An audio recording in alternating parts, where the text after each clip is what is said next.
there's a young man named Tom on the group's E-list that I'm going to Skype with in a few days, and I want to give him encouragement because he has a really good mind. You met him once.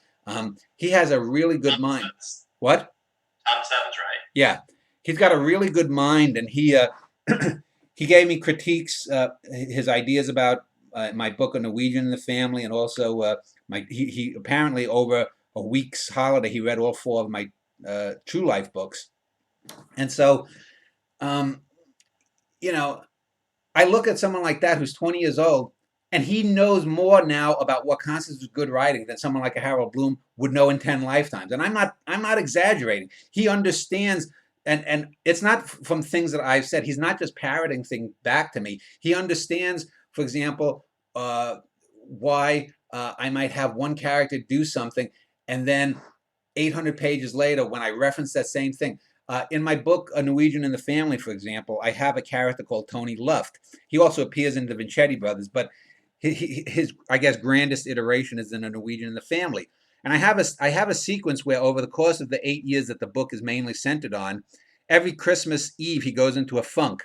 And he sits around his ratty apartment. He watches children's Christmas cartoons, and he has a childhood memory of meeting uh, uh, a former big movie star named Buster Crabbe from the 1930s and 40s.